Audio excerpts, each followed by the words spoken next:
మీ జీఐఈటీ ఇప్పుడు జీజేయుగా మారింది. 2000కు పైగా ప్లేస్మెంట్స్, ఐపీఎం, కేపీఎంజీ వంటి సంస్థలతో ఇంటిగ్రేటెడ్ కోర్సులు, యూపీఎస్సీ కోచింగ్, అడ్మిషన్లు ఓపెన్. ఒక్క అధికారి, ఒకే ఒక్క నిర్ణయం భాగ్యనగర ముఖచిత్రాన్నే మార్చేసింది.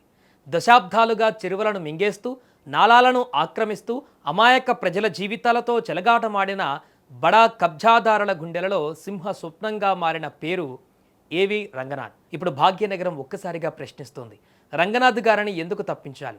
దశాబ్దాలుగా నరకం చూస్తున్న ప్రజలకు మంచి చేసినందుక, లేక ప్రభుత్వ భూములను, చెరువులను కబ్జాకోరల నుంచి రక్షించినందుక, పేదల కన్నీళ్లు తుడిచి భాగ్యనగరాన్ని కాపాడే ప్రయత్నం చేసినందుక? హైదరాబాద్ నగర ప్రజలు మాత్రం తమ గుండెలలో రంగనాథ్ పెద్దపీట వేశారు. మాకు ఈ ఆఫీసరే కావాలి అంటూ చిన్నా పెద్ద కాలనీల నివాసులు రోడ్లపైకి వచ్చి సంఘీభావ పాదయాత్రలు చేస్తున్నారంటే రంగనాథ్ పనితీరు అర్థం చేసుకోవచ్చు.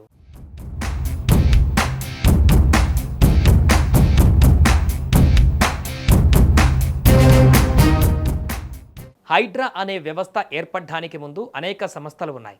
కానీ హైడ్రా అంటే కేవలం ఒక నోటిఫికేషన్ కాదు, రంగనాథ్ అనే ఒక ఐపీఎస్ అధికారి యొక్క అచంచలమైన సంకల్పం.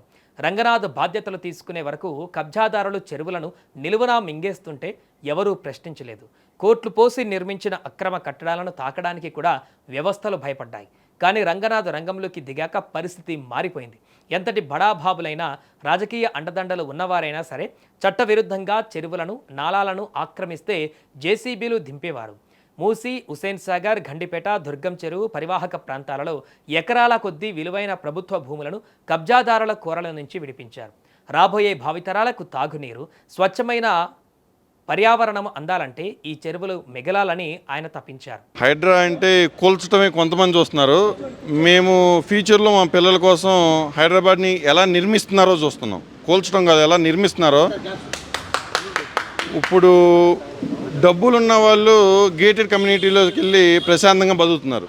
కానీ పేద ప్రజలు రోడ్ల మీద నడుస్తుంటే ఈ వాటర్ కానీ, రోడ్లు కానీ, పార్కులు కానీ ఎంజాయ్ చేయాలంటే అవుట్స్కట్స్కి వెళ్తాం, కానీ ఎక్కడెక్కడికో వెళ్తున్నారు. కానీ హైదరాబాద్లో ఏమవుతుందంటే, మేము ఇప్పుడు రోజు సాఫ్ట్వేర్ ఫీల్డ్లో ఉంటూ మేము మా సాఫ్ట్వేర్ ఆఫీస్కి వెళ్ళినప్పుడు ఇక్కడ మనకు సున్నం చెరువు ఉండేది, చాలా దరిద్రంగా ఉండేది, వెళ్ళటానికి కూడా ఇబ్బందికరంగా ఉండేది.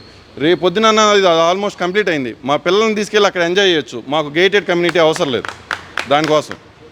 అలాగే మా ఇంటి పక్కన పార్కులు ఉన్నాయి, ఆ పార్కును క్లీన్ చేస్తున్నారు ఎంక్రోచ్మెంట్ జరుగుతుంటే. మాకు గేటెడ్ కమ్యూనిటీ కూడా అవసరం లేదు. దీన్ని బట్టి నేను గేటెడ్ కమ్యూనిటీ అనేది ఎందుకు వాడుతున్నానంటే, ధనికులకు కాదు పేద ప్రజలకి హైడ్రా అనేది ఏ విధంగా ఉపయోగపడుతుంది అనేది ఇది ఒక శాంపిల్.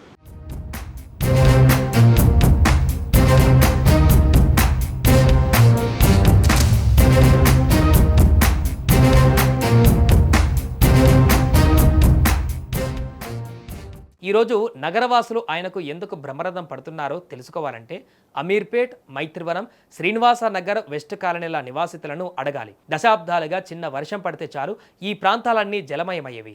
నీళ్లు ఇళ్లలోకి చేరి విద్యుత్ కోతలతో ప్రజలు నరకయాతన అనుభవించేవారు. రంగనాథ్ స్వయంగా స్పాట్కు వచ్చారు. సమస్య తీవ్రతను స్వయంగా పర్యవేక్షించి సీఎం, జీహెచ్ఎంసీ ఉన్నతాధికారులను నేరుగా అక్కడికి రప్పించారు.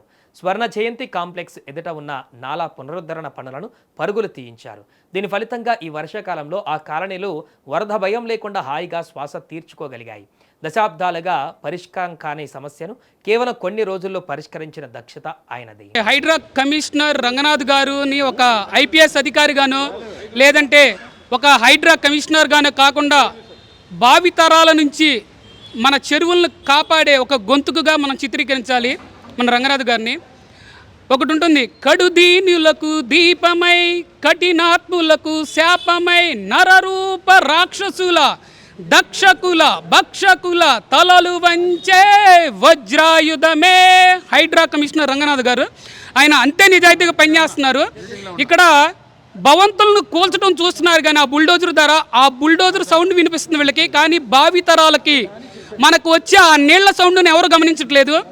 ఇప్పుడు ఈ కొత్త చట్టాలు పుట్టుకొస్తున్నాయి. ఎందుకని? ఒక నిజాయితీగా, ఒక ఎక్కడ కూడా కరప్షన్ లేకోకుండా, ఒక fearless, daring and dashing, dynamic కమిషనర్గా పనిచేస్తున్న రంగనాథ్ గారు పనిచేసేటప్పుడు, చిత్తశుద్ధితో పనిచేసేటప్పుడు ఇది మీరు కూల్చడానికి వీల్లేదని ఈ చట్టాలు గుర్తొస్తున్నాయి. కానీ ఇవే చట్టాలు ఎప్పటి నుంచో పుట్టుకొచ్చినాయి. కానీ చట్టాలు అనేవి రంగనాథ్ గారు వచ్చినప్పుడే పుట్టుకురాలి ఈ చట్టాలు అనేవి ఎప్పటి నుంచో ఉన్నాయి. కానీ అప్పుడు ఏం చేస్తున్నారు, అప్పుడు పర్మిషన్ ఇచ్చిన వాళ్ళు కానీ అప్పుడు చెరువులను పూర్తి చేసి అక్కడ కట్టాలు కట్టడానికి పర్మిషన్ ఇచ్చినప్పుడు ఈ చట్టాలన్నీ ఏం చేస్తున్నాయి, కళ్ళు మూసుకున్నాయా?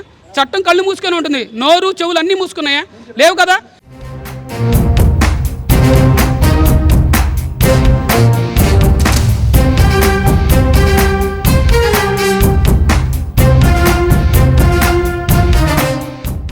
రంగనాథ్ పనితీరులో ఉన్న అతిపెద్ద ప్రత్యేకత ఆయన ఏ ఒక్క పార్టీకో సపోర్టుగా పనిచేయలేదు. ఆయన దృష్టిలో ఉన్నది ఒకటే, హైదరాబాద్ నగరాన్ని వరద ముంపు లేని గ్లోబల్ సిటీగా మార్చడం. ఒకవైపు అక్రమ నిర్మాణాలను నేలమట్టం చేస్తూనే మరోవైపు పేదల సామాన్యుల హక్కులకు భంగం వాటిల్లకుండా జాగ్రత్త పడ్డం. భాగ్యనగరాన్ని భవిష్యత్తు తరాలు గర్వపడేలా తీర్చిదిద్దేందుకు ఒక దృఢమైనటువంటి పునాది వేశారు. చెరువులు కబ్జాకు గురైతే రేపు హైదరాబాద్ ఎడారిగా మారుతుందని, నాలాలు ఆక్రమిస్తే నగరం మునిగిపోతుందని ముందే గ్రహించిన దీర్ఘదర్శి ఆయన. సింగిల్ పాయింట్ ఎజెండా రంగనాథ్ గారిని కొనసాగించాలి అని ఆయనకి మద్దతుగా ఈ సమావేశం, ఈ ర్యాలీ ఏర్పాటు చేయడం జరిగింది. మనం ఆయన చూస్తూ ఉన్నాం. ముందుగా మనం గౌరవ ముఖ్యమంత్రి రేవంత్ రెడ్డి గారిని అభినందించాలి. ఇట్లాంటి ఒక సంస్థని, హైడ్రా అన్న ఒక సంస్థని పెట్టి దాన్ని పెట్టింది మన భద్రత కోసం, భావి తరాల కోసం. అది అందరూ కూడా గమనించాలి. అది మనం రంగనాథ్ గారిని చూసాం నల్గొండ ఎస్పీగా, అలాగే మన హైదరాబాద్ జాయింట్ కమిషనర్గా ట్రాఫిక్లో వచ్చి ఉన్నారు. ఎట్లాంటి సంఘటనలు ఎట్లాంటి చేశారో అన్నీ చూస్తున్నాం. అక్కడి నుంచి వరంగల్ వెళ్ళారు, అక్కడ ఎలాంటి సంస్కరణలు తీసుకొచ్చారో చూసాము. అలాగే హైడ్రా కూడా మనం అందరం చూస్తున్నాము.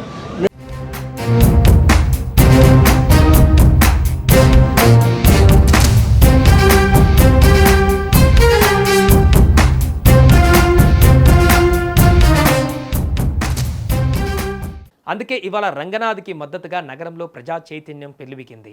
శ్రీనివాసనగర్ వెస్ట్ నుంచి ప్రారంభమైన సంఘీభావ పాదయాత్ర మైత్రివనం, స్వర్ణ జయంతి కాంప్లెక్స్, వెంగళరావు నగర్ ఆర్చ్ వరకు హోరెత్తింది. వయోవృద్ధులు, మహిళలు, యువకులు అంతా ఒకటై Ranganath sir we support you అంటూ గలమెత్తారు. పనిచేసే ఆఫీసర్కు ప్రజలు అందించిన ఈ సంఘీభావం నగర చరిత్రలోనే నిలిచిపోతుంది. ఇంత గొప్ప కార్యక్రమం నిర్వహించినటువంటి అందరికీ ధన్యవాదాలు. ఈ యొక్క కార్యక్రమానికి కాలనీల నుంచి 500 మెంబర్స్ రావటం అంటే నాటే జోక్ అండి. ఇది మామూలు విషయం కాదు. ఆయన కోసం వాలంటీర్గా వచ్చినటువంటి వ్యక్తులే వీళ్ళంతా. సీనియర్ సిటిజన్స్ ఉన్నారు, ఐఏఎస్ ఉన్నారు, ఐపీఎస్ రిటైర్ అందరు ఉన్నారు. ఈరోజు రంగనాథ్ గారు చేసిన కార్యక్రమాలు ఏమిటి, ఎందుకు తీసేయాలని అడుగుతున్నారు, అసలు ఏం తప్పు చేశారనేది వాళ్ళే మాకు తెలియజేయాలి. ఆయన ఏంటి ఒక చెరువులను కాపాడటం వల్ల తీసేయాలా, లేకుంటే గవర్నమెంట్కి 1,40,000 కోట్లని తీసుకొని వచ్చినందుకు ఆయన ఈ పదవి నుంచి తీసేయాలా, లేకుంటే కబ్జాదారుల నుంచి ఏవైతే భూములు ఉన్నాయో ఆ కబ్జాదారుల భూములన్నీ మనకు కాపాడినందుక. ఇప్పుడే కాదండి, ఎన్నటికీ ఆయన తీసేయద్దు, ఇంకా ఈ విధంగా కొనసాగించాలి. ఆయన చేసినటువంటి ఒక నిబద్ధత గల మనిషి, ఒక మంచి ఆఫీసరు. ఇవాళ ఆఫీసర్ని పెట్టినందుకు హైడ్రాకే వన్నె వచ్చింది. ప్రజా సంక్షేమం కోసం, హైదరాబాద్ భవిష్యత్తు కోసం నిష్పాక్షికంగా శ్రమించిన ఐపీఎస్ అధికారి ఏవి రంగనాథ్ గారు హైడ్రా కమిషనర్గా కొనసాగాలా వద్దా? నిజాయితీగా పనిచేసే అధికారులకు ప్రజలు ఇలా మద్దతుగా నిలవడం పైన మీ అభిప్రాయం ఏంటి? మీ అమూల్యమైనటువంటి కామెంట్లను కూడా తెలియజేయండి.